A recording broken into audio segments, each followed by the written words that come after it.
Control, this is Agent Olgren. I need a request to open up cell 311.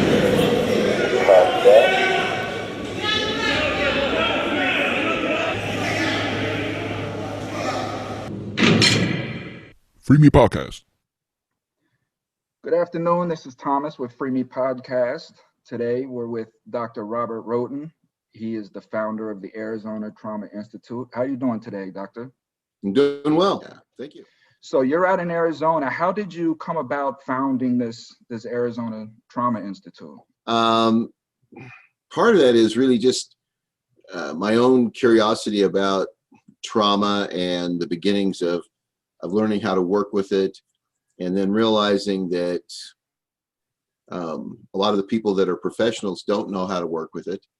A lot of times people get trained in a model of treatment and will try to apply that to everybody that they work with without understanding that each person's unique trauma history means that you have to approach them uniquely. And so I became kind of dissatisfied with what was out there and began to teach people how to do this. I was teaching college at the time, and I began with some of my graduate students, and when I retired from the university, I'd been kind of doing this on the side for, I don't know, 6-7 years. And the demand was so much that we essentially, when I retired, it was one person, it was me and a part-time receptionist person. And now we have close to 18 people, and we operate courses, and we have learners in 138 countries, and we train approximately 25,000 people a year. So you would think with all of that you'd make a bigger dent in the mental health world, but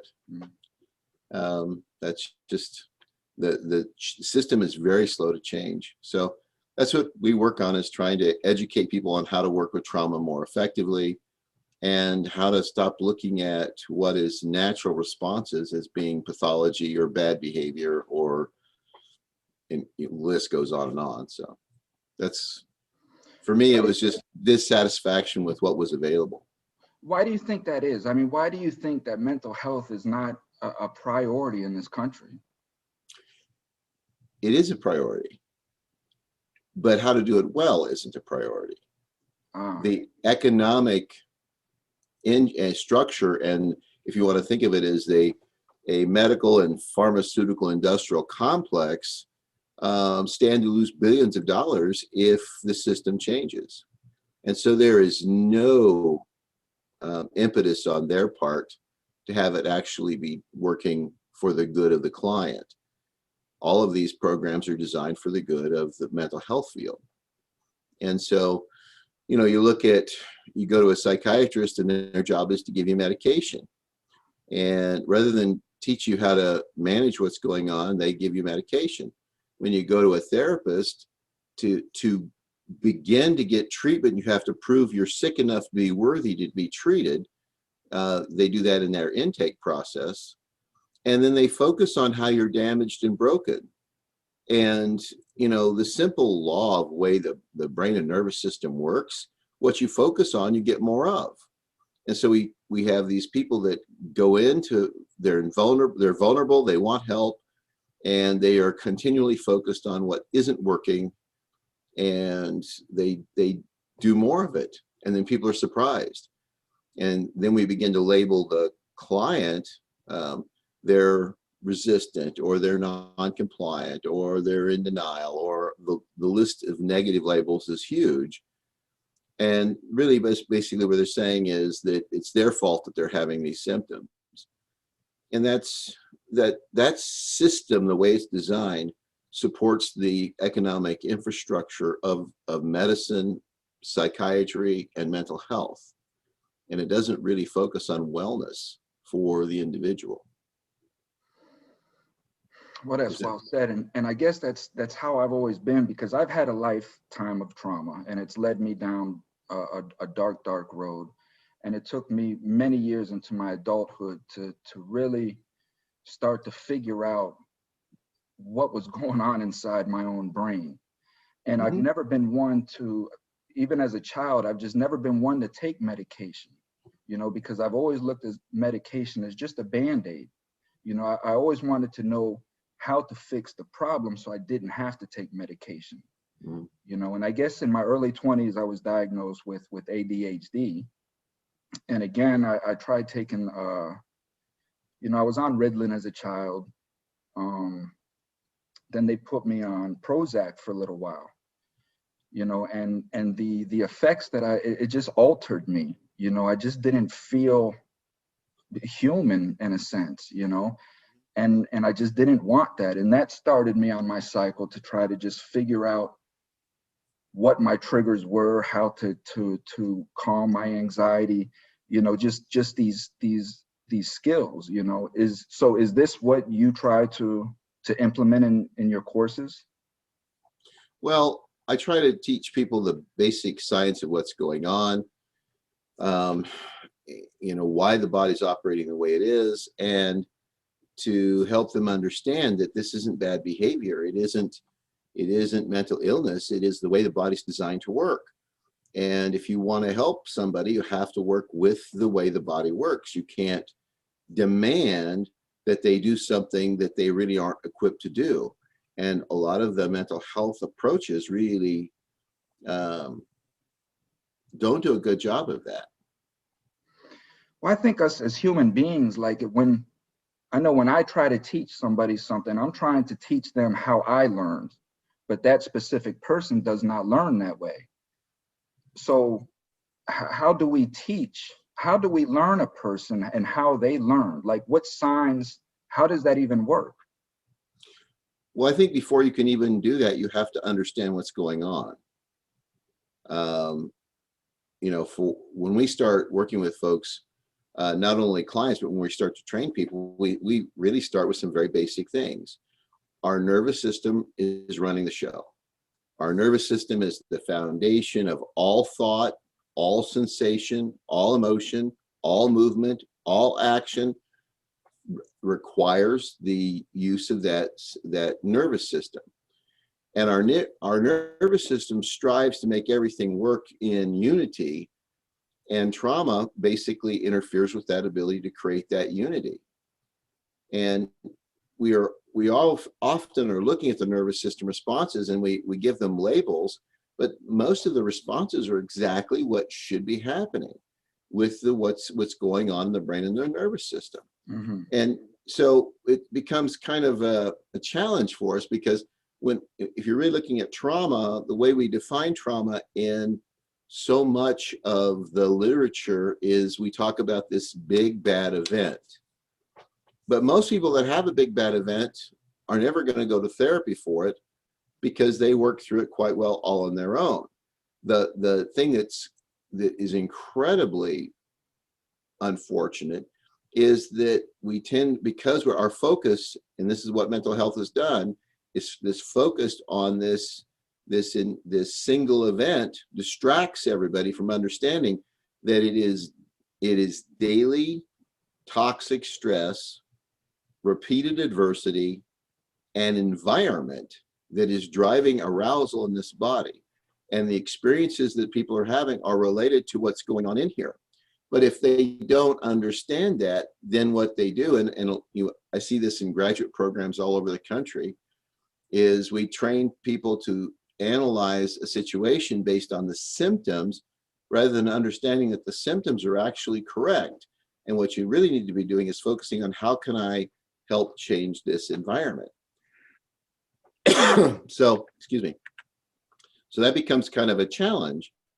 And, you know, we don't want to, on this program, we don't want to go into all of the neurochemicals involved, but some of them, you know, most people are kind of familiar with some of them. But the reality is all of the biochemical and hormonal activity is creating neural connections in the brain and nervous system. In other words, because our nervous system is reacting to our environment, we're actually building connections that are now physical structures in the brain and nervous system. And once those structures are formed, we operate on them automatically. We're not we're not evaluating them. We're operating them on Muscle those memory. just, well, it's like muscle memory. We call it procedural memory. Hmm. But it's, all sorts of things. Which sock do you put on first? Which shoe do you tie first? You know, when you have something on your plate, which do what do you do first? Pick up your spoon, pick up your fork. We have all of these patterns that we build from repetitive experience, but it isn't necessarily just the repetitive experience that's happening, but it is what's happening in that nervous system. So you have a kid that is living in an environment where the stress level is high, not abused, not hit, not deprived of food, but they're ignored, or they're treated like they're unimportant, and they can't connect with their parents. And the stress of that early on begins to build patterns of how to operate, how to hold your body, how to think, how to emote, how to connect with people. And so you have, in a same family, you can have multiple presentations of this, because each kid's going to adapt to the environment in a unique way. Maybe the oldest child is the anxious, perfectionistic overachiever trying to earn connection, and value with the parents. Another child might be so distressed by this that they'll do anything to not feel any kind of arousal. And so they become kind of overly involved in reading or video games, or as they approach teenage years, they can't tolerate that kind of distress in their body at all. And so they look for things to distract the body, or to mitigate that possibility of arousal. So they will do things like, compulsive behaviors, or they will use drugs.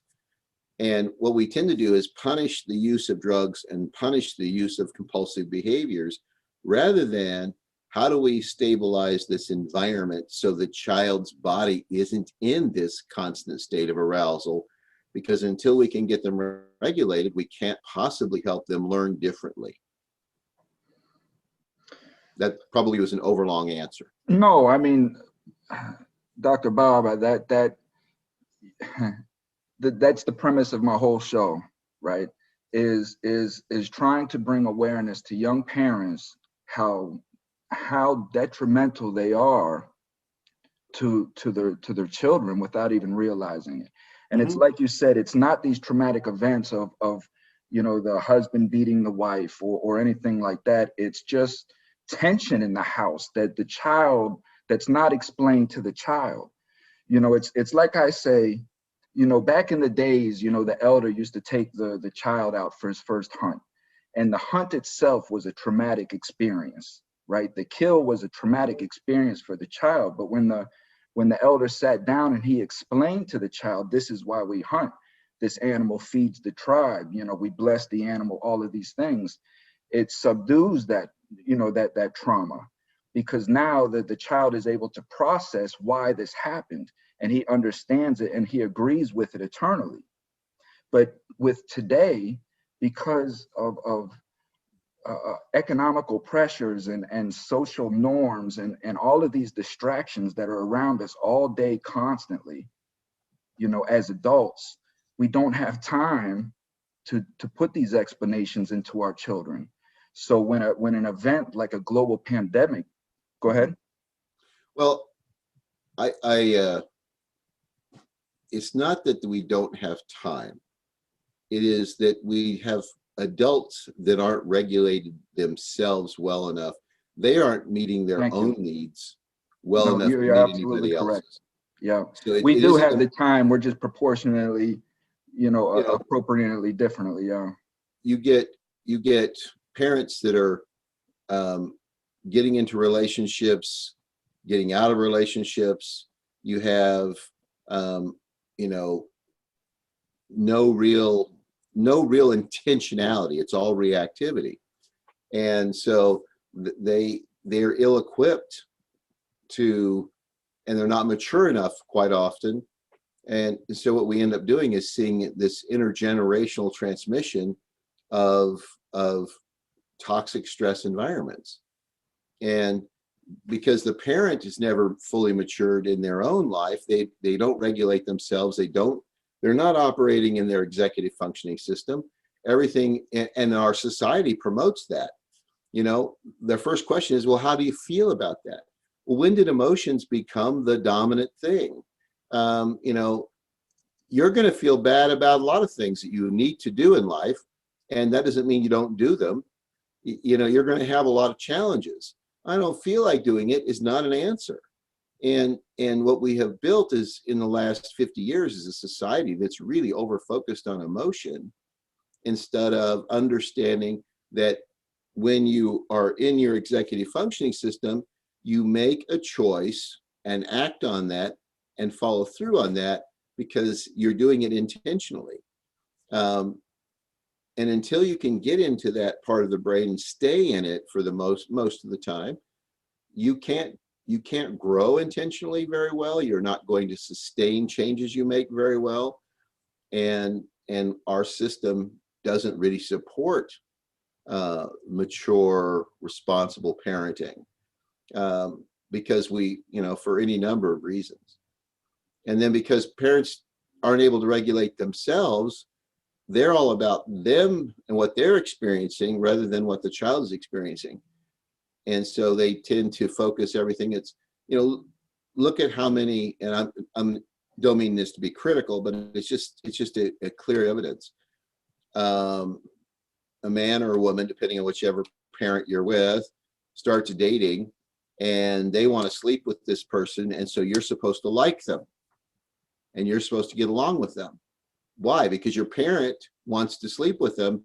You're supposed to accept them into your life. Well, that doesn't work out, so they're on to somebody else, and they're on to somebody else, and they're on to somebody else. What does the child learn from that? Is that relationships are not permanent, that they're to meet sexual gratification and they have no other purpose, and that the child has no rights to like or not like whoever comes into their life. Well, those are horrible messages to leave a child. Now, what about when that woman is allowing these men to come into their home and beat on her in front of the child, men after men after men? That's also there's messages. Not only is there constant tension, but this is how you behave with somebody. And these are patterns that are built early in life, and then once the pattern is built, we're not looking for, well, why am I thinking this way? It just becomes automatic. And there's a lack of understanding of what's really going on. A simple little one.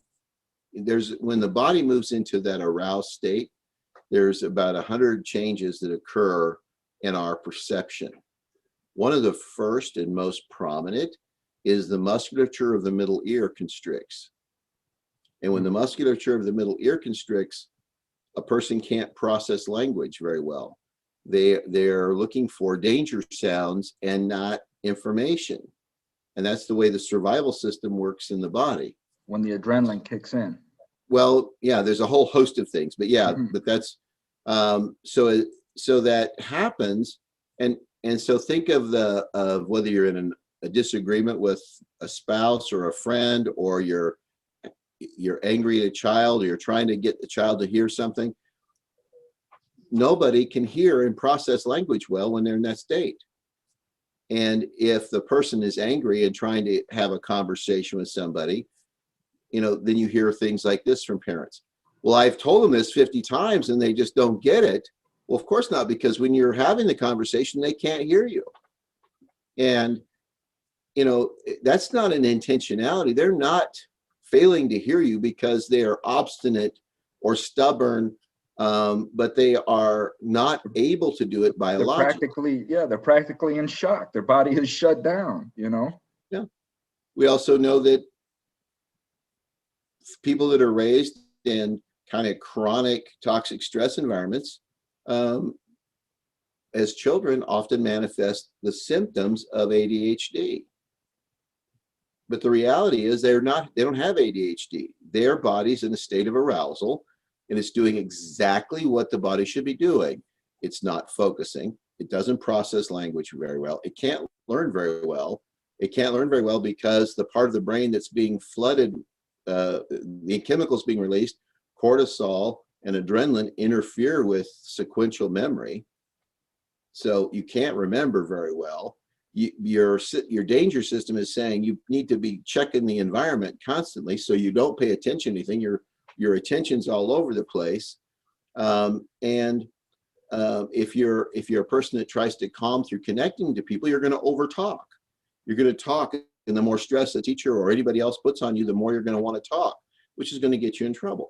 And so, you know, we know if it's truly an organic issue, that it should emerge in any population about 2% of the time. The fact that we have almost 40% of the school-age children diagnosed as ADHD is proof that there are a lot of toxic child rearing environments out there. 40% of children are diagnosed with ADHD. About that. I did not know that. And really, it can't be more than 1.5 to 2%. If you understand how genetics and biology work, you know, cancer stays at right about that same. Schizophrenia, we've been doing research on schizophrenia for 60 years, and it stays right about 1.5 to 2% of a population. But when you have socially driven symptoms that we've labeled like ADHD, we have massive numbers. You know, in some of the school systems that I've done some consulting work with, they have 13 to 15% of the kids diagnosed as bipolar. And, you know, but nobody's looking at what's going on in their home. That's staggering, man. It is. You figure that the average teenager meets all the criteria for major depression at least once during their adolescence, and it's almost all relational. So we are not a good environment for children in the United States. Well, I mean, that's a segue into some statistics that I want to read off to you, because again, like I say, the premise of my show is just to raise awareness on these stats, man. I mean, it's disgusting to me. So as of January 16th, 2020, 1 out of 100 people in the United States are incarcerated. Mm-hmm. Juveniles at 12 years old, 545. At 13 years old, 1,429. At 14, almost 4,000. 15, 7,500. 16, 11,000. 17, 12,000. That was in 2017. It's unremarkable that we had that's almost 50,000 children we have incarcerated in our country. Mm-hmm. Knowing those kind of statistics, what effect do you think that's going to have on our future as a country? Well, I think the incarceration is the frustration of a society in knowing, because they're trying to approach the problem from the wrong place. What we're doing is taking the person that is having these behaviors and we're punishing them for having these behaviors. In other words, we're actually punishing them because their body is operating the way it is. And we don't like it, so they shouldn't do it. Instead of where we need to be focusing the attention is really changing culture. And, you know, what are we doing to build infrastructure so people are employed and can support families, and can, you know, what are we doing to help families build, you know, cohesiveness, and to help parents calm down and help parents be able to be more effective. We're not investing in that. Mm-hmm. We are cleaning up the mess afterwards. And, you know, I've worked with juveniles. Delaying the stimulus past Christmas time definitely ain't helping with the stress of the American people. I could tell you that. No. But the, you know, what you run into is that, and nobody really talks about this statistic, and I don't know that anybody really collects it, but you probably have a percentage, and I'm going to guess it's probably 5 or 6%, and that's just anecdotal based on my experience. But you have 5 or 6% of the kids that would rather be in detention than be home, because there's more structure and less tension in jail than there is in their household. And that is a horrible situation. And what are we doing to address that? You know, what do we do when we know families are having problems? Child Protective Services come in and they remove the child. And quite often those children are more traumatized in the system than they were in the home that they were in. And they put all these demands on this very dysregulated parent or parents. And then when the parent can't comply because there's just so much more stress now than there was before, and they weren't managing that well. So when they don't comply, then the governmental bodies say, well, they don't really love their children. Well, that's just BS. Is that, what are you doing to help the parents be stable? What are you doing to help the parents regulate their own emotions so they have the wherewithal to help these children and to be more effective as parents? Well, And going back into what you were discussing earlier, do you think that's even their agenda though? How do we overcome? No. So how do we overcome that as a community? You know, as you and I, as parents, and as a community, as Americans, knowing that we're fighting against a political agenda, how do we overcome that? Most of it is going to require us to just have a whole different mindset on how we see community.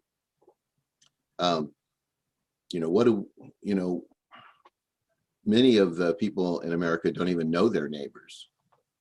They don't know what their neighbors are experiencing.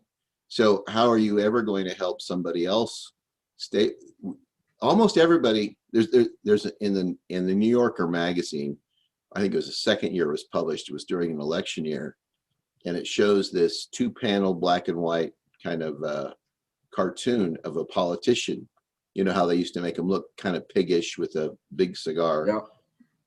And he's asking his audience how many think there needs to be change, and everybody's hand is up. And in the next panel it says, who's willing to change? And nobody's hand's going up. And that's everybody who wants somebody else to do something to make it different. The real truth is that we have to decide to make it different. You know, what are we doing? And it doesn't take big things, it just takes consistent things. I'll give you a silly example. Being in a grocery line, and there's a mother that has 3 small children, and they're all melting down, and she's trying to get through the line. Look around and see how many people are judging the mother because these children are acting up. Well, the children are not regulating, mom's not going to be able to regulate, and the judgment from other people just makes the dysregulation higher. And a lot of times it's just really something simple you can do, like just step forward and say, hey, can I help with the kids? Can I, is there anything I can do to help you? I understand this is really kind of, they're tired and these are going on. A little bit of compassion applied on a regular basis really helps people calm down. I was in what state was I in? I don't remember what state I was in, but I went into one of the stores, and I just picked up something small, and the person, held out their hand for the money, and I put the money in their hand, and they started to tear up. And I said, what's going on? She said, you're the first person that's touched me all day. Most people just throw their money on the counter. And you actually have been looking at me and talking to me, and you actually touched me. Well, how much is your system so overwhelmed that is a meaningful thing? Well, that tells you how out of touch we are, right? And sure. and this is a lesson that I had taught, somebody not too long ago. You know, I noticed that when I talk to telemarketers, or if I call like a customer service agent or something like that, you know, just by me asking them before I even start into my gripe or my complaint or whatever it is that I'm calling this other human being about, just me asking them, you know, how are you doing today? How's your day going? Like it overwhelms, like you say, it overwhelms this person, you know, because they're just used to somebody just yelling at them and coming in without even just asking this person, you know, this human being, how their day is going. Mhm. Again, I think that's agenda, you know, and now with COVID, and then with IT the way that it is, we're going to be hermits, you know, everybody basically being in their house for a year, you know, social distancing for the past year. It's scary. It really is. Well, and that's one of the reasons I think you're seeing a lot of adolescent suicides. In the numbers are increasing quite a bit. Um, they feel isolated, and they're not getting the connections that they need, and they're not getting them from their friends, which is where they've gotten them before. They're definitely not getting them from their parents. If you have dysregulated parents that are all over the place and they're stressed in their life, and then you are locked up with them all day long, yeah, that's a recipe for some serious problems.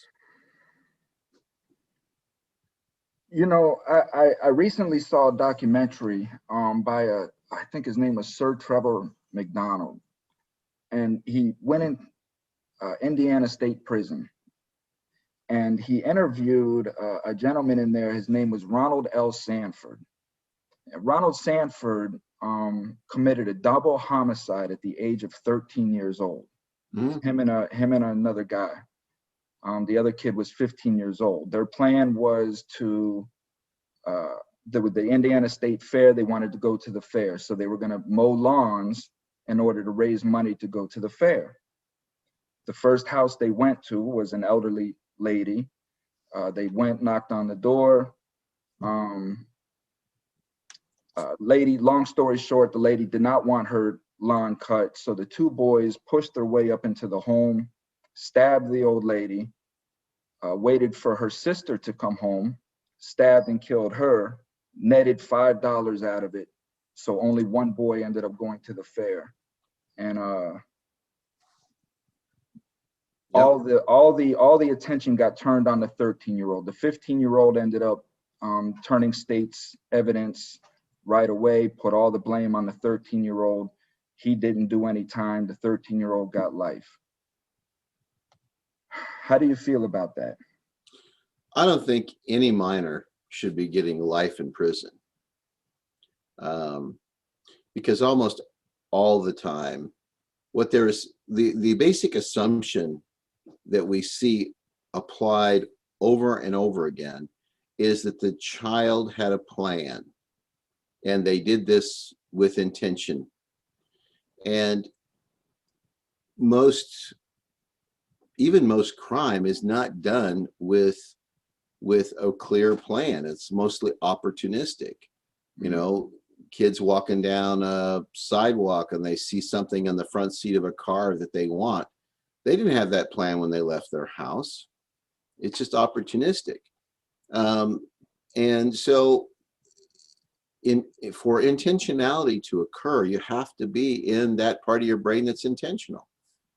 And that's clearly does he need to be punished for the behavior that they did? Well, yeah, but life imprisonment for a child before they even have a life to really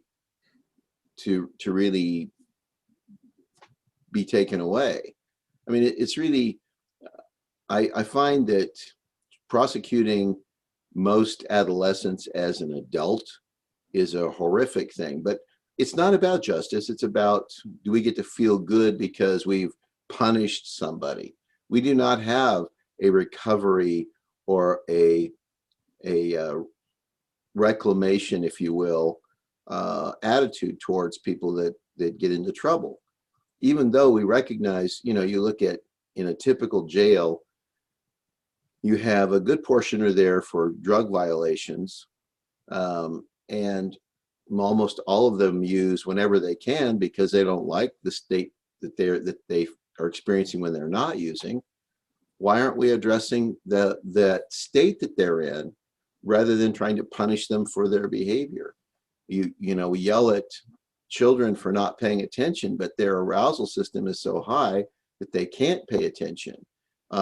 We see people that are dysregulated and engage in opportunistic behavior, and we want to punish them for the behavior with the idea that's really going to help. But what would really help is helping them be able to stay in that part of their conscious brain that would allow them to make decisions. Silly one like this. I had a dad tell me, he's talking about his 3-year-old, that this 3-year-old just does stuff to piss him off. And I said, wait a minute, are you telling me that your child gets up in the middle of the night and makes a plan? How can I really torment dad tomorrow? And he goes, well, no, that's stupid. But the way you're talking about it, because you're annoyed, you are saying he's doing that on purpose. That is, it's not his failure to regulate. It's your failure to regulate. You're getting aroused because of what he's doing. So you want to blame him. And that's the society we're in today. We're in a society where it's, you know, do as I say, not as I do, and blame everything society, everything just so that I don't have to look at myself, you know, and this is scaring me because I see what's going on in Canada. You know, they're actually trying to make it a crime, right? To call somebody a name, to be offensive, you know, and I just don't like where I see us going. Well, and it's part of it is that, again, it's kind of a global failure to understand what's going on in the body of a person. You know, we respond to what's going on in our system. If I have a lot of unmet needs, my body is in survival mode. And so I'm not intentional. I'm trying to meet a need, and I'll meet it in whatever way I can. And that's, and when we have kids that are being raised in environments of stress, they just cannot think clearly. A lot of times when I am talking about this with groups of parents, I will talk about, so the genius part of your brain, that's, I call it the Bruce Banner part. Mm-hmm. And you're trying to correct children, and you're trying to get the lessons learned when they are in the Hulk mode. Mm-hmm. Or if you like, you know, if you want to think Einstein, Frankenstein, when they're in the Hulk, they're not behaving badly. They're behaving organically correctly. They are behaving in biologically correct ways. You shouldn't be punishing people for behaving in biologically correct ways. Essentially, what you're saying is you're a bad person because you're a human being. And that's a horrific message to give people. So, you know, it doesn't just apply to something simple like that. You have a kid that is spent the whole weekend at home getting stressed and being maybe ignored, or maybe ridiculed or teased or put down. No physical assaults, no physical abuse, no sexual abuse, but just constantly being irritated. They've been in their Hulk system all weekend, and they go to school, and Monday morning, and they're supposed to sit still, pay attention, and do what the teacher says. But their body is still in that arousal state. And one of the reasons that people don't want to look at this stuff, I think, often is because the way the body works, I can be able to be pretty cognitive in about 20 minutes, 30 minutes after I've had an arousing period. But my body takes upwards of, depending on my history, anywhere from 6 to 30 hours to metabolize those chemicals in the body. And so while I may appear like I'm able to talk to you clearly, my body is still churning up with this stuff. And so the next thing that happens can be tiny, but it's just enough to bring me back up to full speed again. And so you need time to get that body relaxed, or you need to actually do things to help the body relax. So when we go in and work with schools, we talk about, look, if that kid comes into your room and he is in a state of arousal, you need to do several things. One, you need to recognize it. Two, you need to keep you calm in the face of that arousal, because if you move into a power struggle with somebody, or if you're trying to correct them when they're in Hulk mode, how well is that going to work? I mean, I don't know if you're a Marvel comic fan, but telling Hulk that he should calm down isn't going to work. Telling Hulk that he should not do something, the Hulk is a creature of instinct and survival. And that's what you're dealing with. So why we don't teach that to teachers? We teach them to punish, and all they're really interested in is compliance and acquiescence. And when they can't get that, then they get mad at the kids. Well, if you got a kid that's already aroused and they're sitting there and they're doing their best, but their body is just blowing them up, a teacher can either blow it up more or help. It sounds like a big hamster wheel to me, and it all revolves all back to just governmental pressures, that we have on us, just. And it's like how you said earlier, when I said that we don't have time as parents because, we're working, and you said it so well, that we do have time. We're just choosing to spend our time in other ways than what the priority should be, which is our children. At the end of the day, if as you say, me and the wife, we spent all weekend, arguing over bills or whatever. It may be minute to her and I, but it's traumatic to our child. And we have to recognize that. We have to recognize, even though that we know that her and I was just frustrated and we were just raising our voices, the child does not know that. And the child is sitting up in the room like, I've never heard mommy and daddy talk to each other like this. The child does not understand bills. So how do we as parents recognize traumatic events that are happening to our children that we just write off as everyday life? Well, part of this is, and I don't think governments can do anything to change this, to be honest with you. Well, it all boils down to self. It really requires maturity on the part of adults. Mm-hmm. Are you familiar with the ACE studies?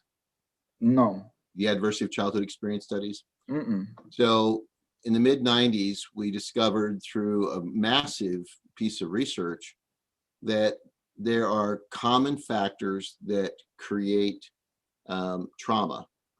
And, certainly child sexual abuse, physical abuse and neglect, emotional and physical neglect, witnessing domestic violence are some of those. But the rest were all family dysfunction. And if you had 3 or 4 of these, you are at risk of having a 20-year less lifespan, because your body builds those patterns early in life. And Vince Folletti, who's the primary investigator of that, and I were speaking at a conference a couple of years ago, and somebody in the audience said, well, if you had to summarize the ACE study in one statement, what would it be? And Vince said, without even dropping a beat, the ACE study is massive evidence of the failure of parenting, because you have parents that are not regulating themselves. Because we want to talk in terms of choice. Well, the parent's choosing not to do something. No, you only have choice when you're in Bruce Banner mode. Mm-hmm. When you're in Hulk mode, you're in reaction mode. And what How do you know when you're in either one? Well, first of all, you have to get that system calmed down well enough to recognize when your body's shifting. You recognize when your body is shifting. How many times have you noticed your breath is changing, your breath volume is changing, your heartbeat is changing, your muscle tension is changing? But we aren't aware of that. We're like, but Dr. Bob, what about the person that's in like, as we said earlier, a perpetual state of just excitement and trauma all day from the moment they wake Yep. up to the moment they go to sleep is anger and aggravation and argument all day. So the So, question is, who's in charge of that environment? well, it's not the person. That's right. The people that have to make the initial changes are the people in charge of the environment. Which is yourself. And that's why I say it all comes down to self. Yeah. And well, it is the self, except biologically. I mean, I don't care what human development book you look at, children are not designed to be self-regulating. No. They are designed to be regulated in response to a connected relationship. In order to have good connected relationships, the adult must be able to stay in Bruce Banner mode. If the adult cannot do that, they cannot help the child. When that's a great point, because my wife and I, we had a discussion the other day about whether children have personalities or whether they're just mimicking their environment. You know, for me, I say that for me, I just say that children mimic what their environment is, you know, and to a certain degree, to a certain point, to where they start to form their own personality, 14, 15, you know, young adolescents, when they go into that switch. But she claims that she had a personality of her own at 5 years old. So, well, I'm going to probably take a different tack with you. Each body has its own sensitivity. So where I have, you know, where somebody can be born in the same family and this person is more reactive to cortisol than their brother or sister is. And this one's more reactive to catecholamine and so when the same event is happening, it is interpreted biochemically differently for each person. And so the patterns that are built that we tend to think of as being, you know, a lot of personality are being built by those unique sensitivities. And so all of us come with a design, if you will, that is either going to be uncovered and built, or it's going to be overran by what we're experiencing. But your parents are, you know, that caregiving environment, whatever it is the part that should bring out the attributes of this personality. The reality is that a lot of what's happening is that children are having to smother those natural parts of themselves because of the environment that they're in. You know, the child that would normally love to engage in with adults and want to be connected and want to talk and be around them, but because of the dysregulation of the parent, for example, they've learned to associate a certain car door slam with a drunk parent, and so they would like to be able to meet that parent and have a good time and connect with them when they come home. But that car door means it's unsafe. And so now they run they hear that door sound, their body shifts chemistry and they run to their room and hide. Or they gear up for a fight to get that engagement that they need. But they are not responding through a rational decision making. It is a reactive process. They've moved out of any kind of executive functioning. And children are not designed to be able to regulate themselves. You know, I have a lot of folks that will say, well, when should a child be able to regulate themselves? And I say, well, when do you think? And they say, well, around 3 or 4.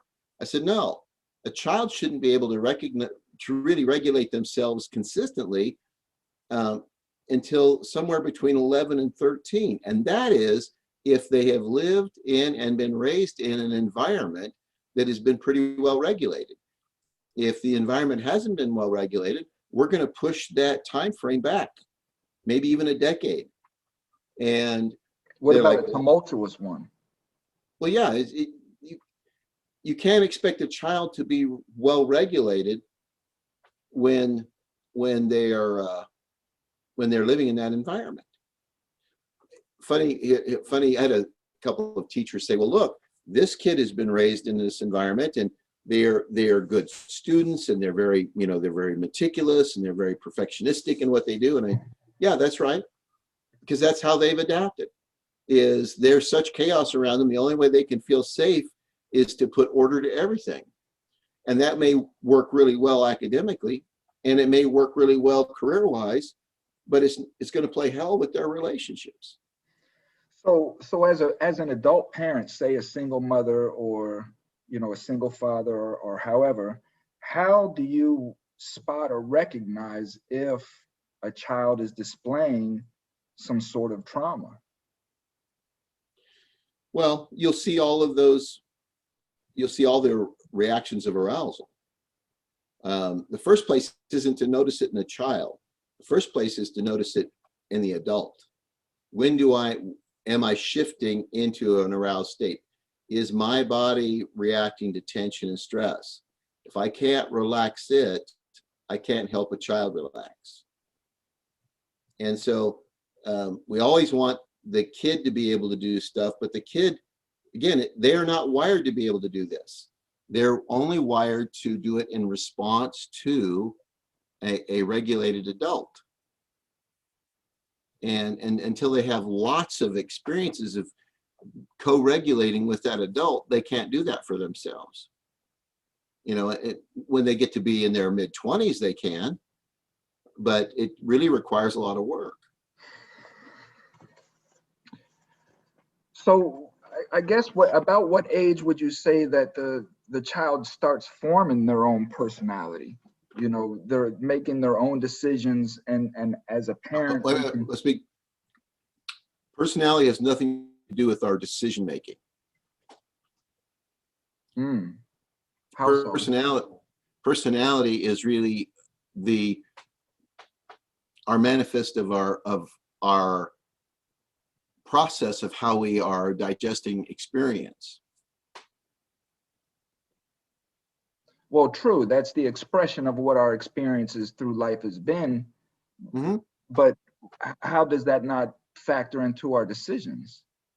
Well, because decision making is the way we talk about decision making in our society assumes that people have thought things through and they're making an active choice. Most of the time for children, they are not making an active choice. They're making a reactive choice because the system that they're in isn't that logic system. Mm-hmm. So I'm not to be difficult, but I'm trying to be really careful about the decision-making piece, because so many people say, well, they decided to do that. Well, they only decided if they are in if they're in Bruce Banner mode. If they're in Hulk mode, they're reactive. So a conscious person is right, living through decisions, but a reactive emotional person isn't, which is most of our people today. And that's again, right. this is what I bring out in a lot of my shows, and I've led a life of emotional decisions. I know the outcome of what making emotional decisions are, and what that is a lot of, I wish I would have thought that through more clearly, and it's a lot of chaos. Man, let me tell you, who you telling? A lot of chaos, and I'm tired. And this is the thing. This is what I'm trying to teach my daughter now. Like, put all the hard work in now, because your body structure is designed for this hard work now. Mm-hmm. Because at 45, it's not, I played when I should have been working hard. And now I have to work hard when I should be playing, That's the nature of our learning cycle, apparently. That's, most of us, if you grew up with any kind of with stress or trauma, you're just looking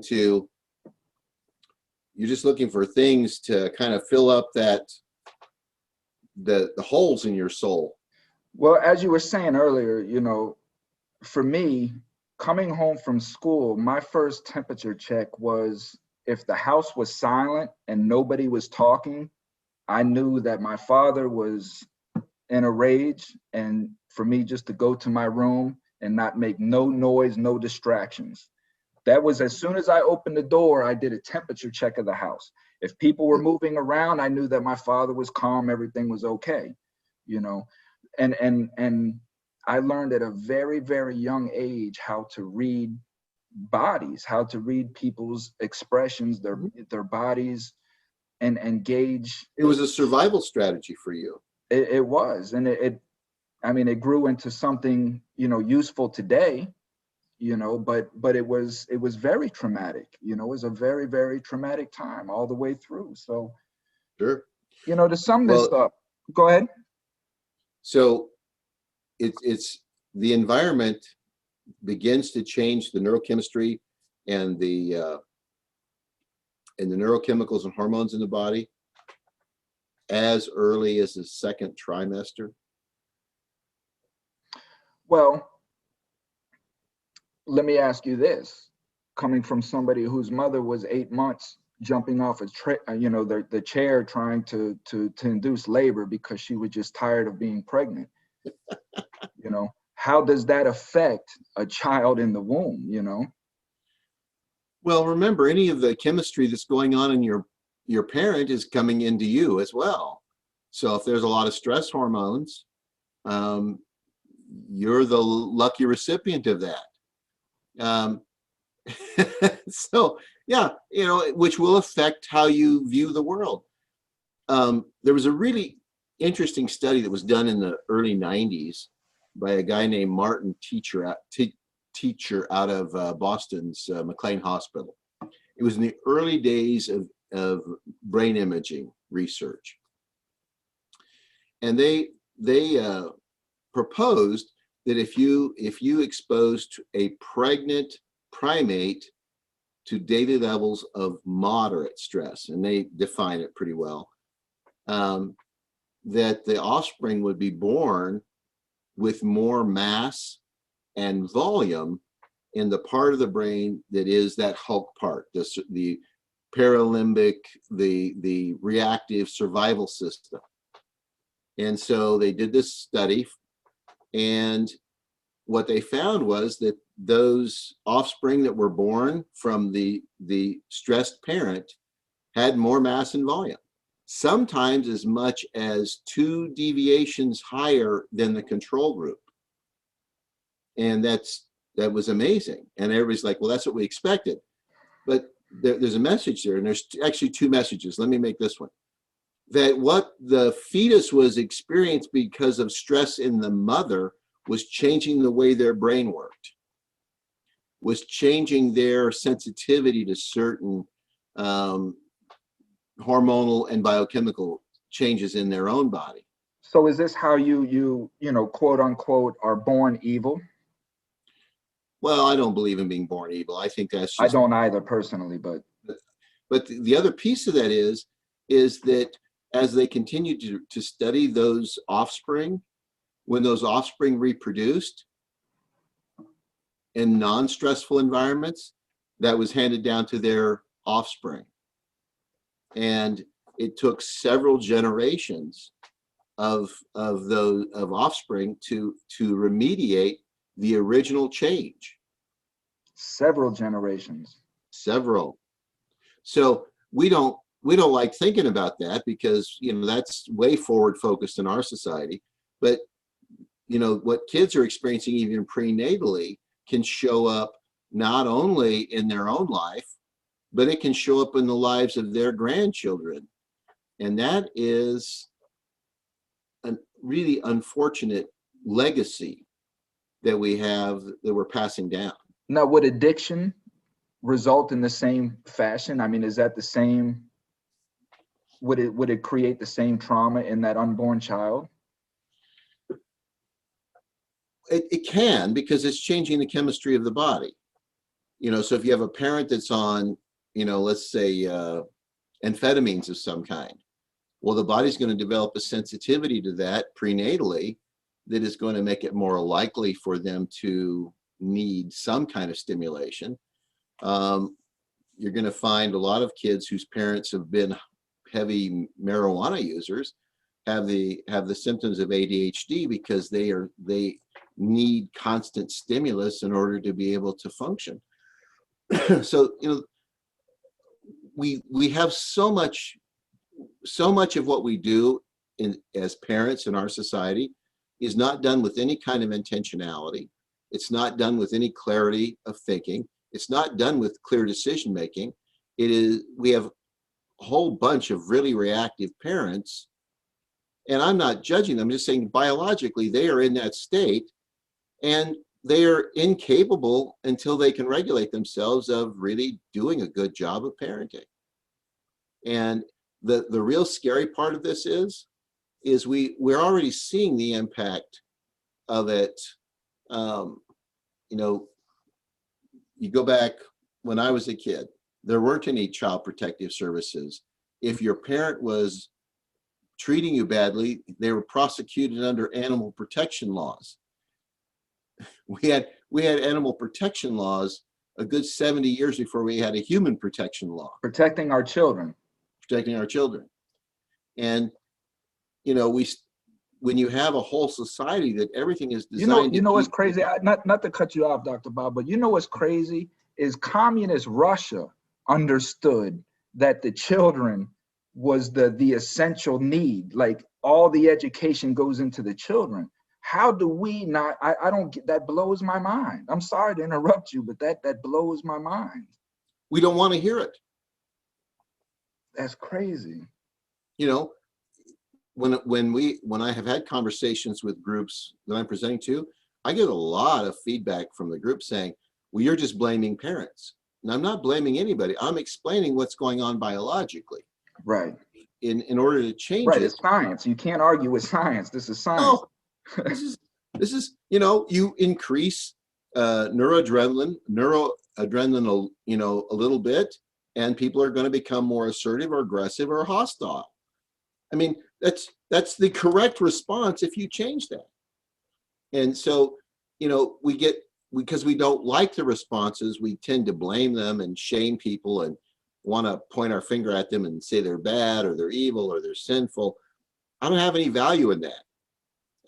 Is there genuine evil out there? I believe there is, but I think no one's genuinely evil unless they are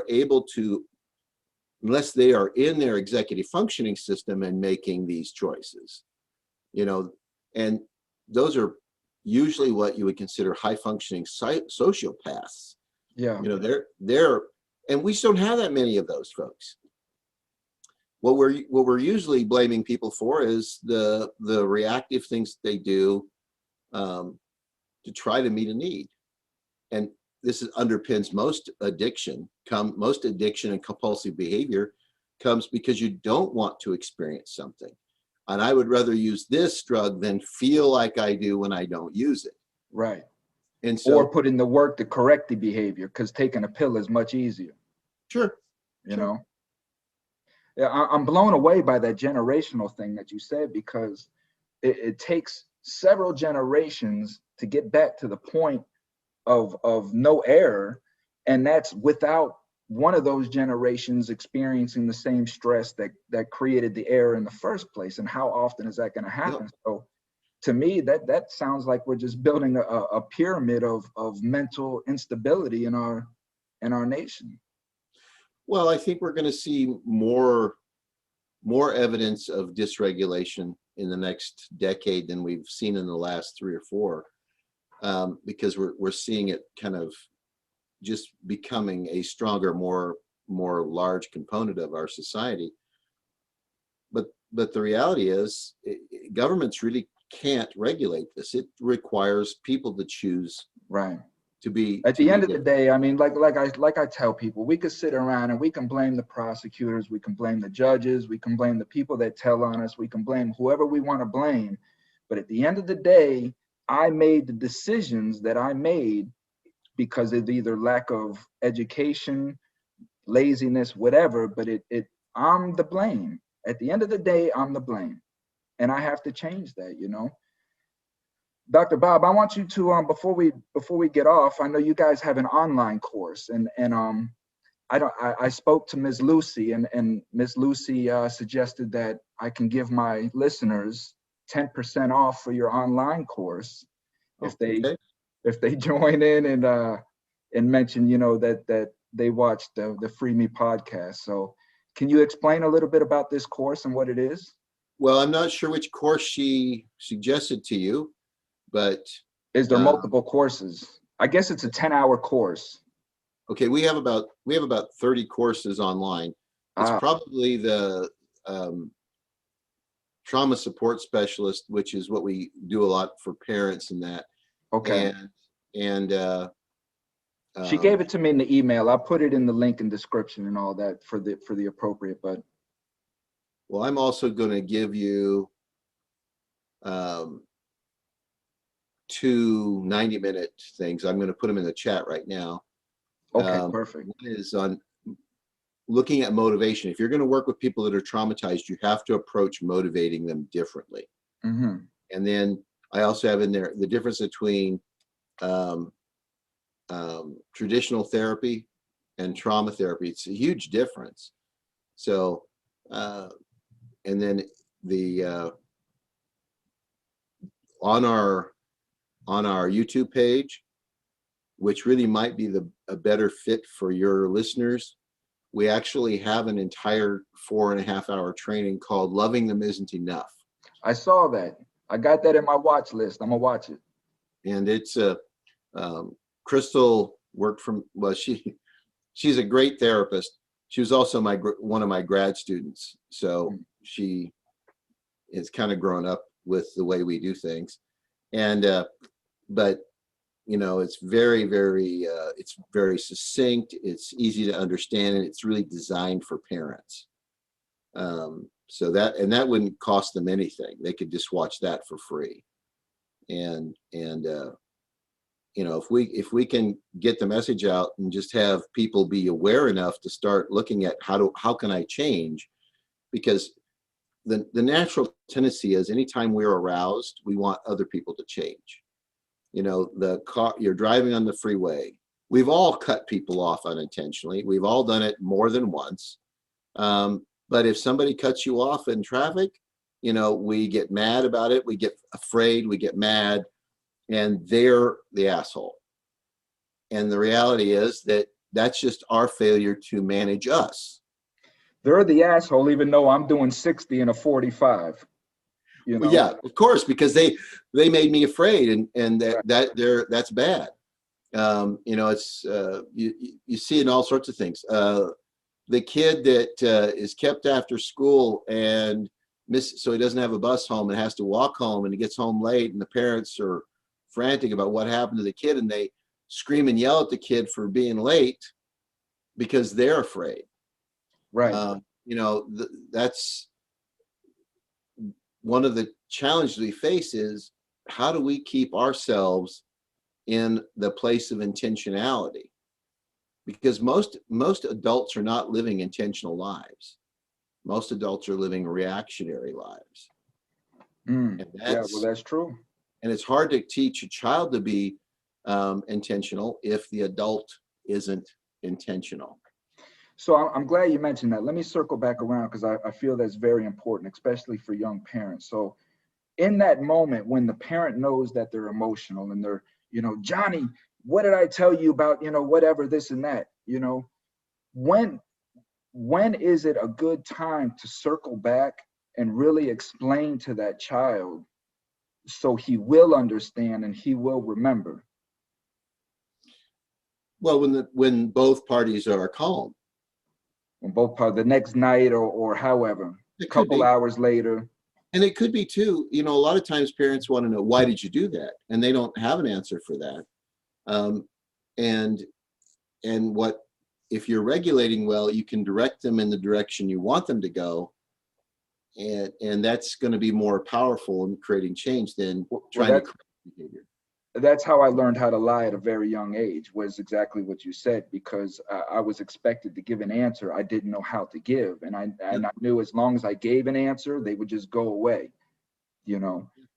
and yeah. So, if you want, the truth is, and again, we have a lot of examples of how people can regulate themselves.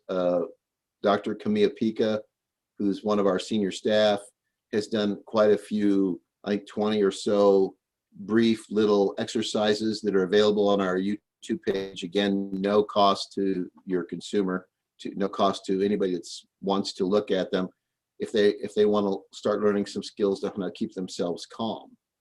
And but the reality is no child is going to outregulate their parent or their caregiver. And so that always makes people uncomfortable when we start saying, because they want to say, well, this kid's doing this, and this kid's doing this, and they're doing these kinds of things. And our initial answer is, what's going on in their environment? What are you doing to creating a peaceful, settled environment so that there's no stress? And then they kind of look at you like, well, wait a minute, this isn't my problem. They're doing the behavior. Right. Well, no. What do you mean you're talking about an 8-year-old child? I mean, come on, you know. Yeah. I know, you know, and I get it with, you know, some of the listeners that I have when I speak to them or whatnot, that says, I can't control my child. Okay, well, maybe you can't control your child because you can't control yourself. You know, you are the example for that child, you know, so ask yourself, why is this child out of control? You know? Yep. It's really funny. I had some parents that were like, they were raising twin, and at the time they were 9 years old, twin 9-year-olds. And they would say things to the kids and then be yelling at the kids because the kids didn't do it the way that they thought. And so these kids were in constant tension. And there was just a really funny moment. And this is from a therapist point of view, it was a funny moment. So they told the kids to clean up their room. We come back, we're going to go shopping. We come back, we want your room clean, and we don't want to see anything on the floor. So I've heard that a million times. They left for 2.5 hours. In that 2.5 hours, everything made it out of that bedroom into the front yard, including the carpet and padding. Oh my goodness. I call that malicious obedience. But they did exactly as they were told. Well, and of course the parents blew up. Yeah. Because because the kids were being smart asses, right? And I said, well, where have they ever been? How did you teach them to clean up their room? Did you go through and practice? This goes here, this, and I don't have time to do that. Right. So you basically just wanted them to go do what you wanted them to do without any kind of instruction. Well, they are 9 years old. They should. So again, you never went through any process of training them. You just expected them, and you've always been expecting them to do the things that you want them to do. That doesn't work. With no understanding. Yep. They're just supposed to magically appear in their thoughts and their minds of how to get everything off the floor. That's right. So it's a silly example, but the reality is that they created this situation. Right. And of course, they don't want to accept the responsibility for that because that makes them feel bad, but the reality is the adult must be a intentionally living human being in order to influence kids for the best. How much time each day is important for a parental and a child to spend together? It's going to flex based on the child. Some children are going to need more, some children are going to need less, but how do you know? Well, you kind of have to sense what's going on with that relationship. The thing is that most in our society, most kids are not getting the attention that they need from an adult. What do parents do? You go back, instead of doing things with the kid, they want the kid to go do something else while they do what they need to do. Right. They don't fix meals that way. It's everything. They really, it's kind of like most parents would be better off having a pet because they don't really want a child. They want something to play with them when they want it to play with. They don't want it to make a mess. They don't want it to be too much trouble. They are not really interested in raising another human being. That's absolutely correct. Or they don't know the responsibility behind it, and they just want to have a child because they're lonely. And they want to have, just like you said, you're better off going and just getting a pet for real, because you're bringing a child into this life that is just going to create chaos, Mhm. you know, For both the parent and the child. So, and a whole lot of other people behind that, taxpayers, systems, all of that, you know, it's, and that's why I say, you know, when we have, going back to the stat, you say 4% of children today is coming up with ADHD in schools. nearly 40%. Near 40. Oh, I thought you said 4, nearly 40%. 40. And then so if you take the stat out of 1 out of every 100 is incarcerated. So that just we know that there is a single family home or some sort of chaotic environment just in that stat alone. And we know that the average home has 2 children in it. I mean, that's a large portion of your 40% right there. Well, if you, and again, you might want to read the original ACE study. You can find it on the Center for Yeah. Disease Control's website. But essentially what they say is 67% of children are being raised in toxic environments. 67%. And that was from the 90s, you said? Yep. I guarantee it's probably went up. Oh, yeah. I don't have any doubt that it is. But Where do you think it's at? 82, 85? I think it's probably, they did a repeat of it in 2010, and it was only a couple of points higher. But when you're talking about that massive a number, you know, you're talking of 2/3 of your population. That's pretty horrific. At a rate like that, where would we be in 20 years? Again, this stuff is being transmitted intergenerationally.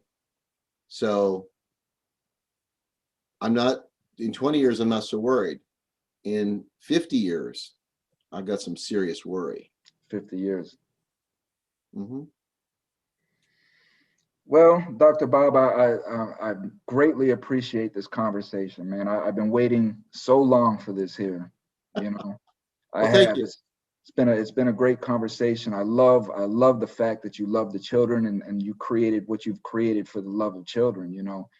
I'm doing what I can over here, just trying to raise awareness with, you know, parents that are, yes, they have somebody that's incarcerated or they've been incarcerated themselves.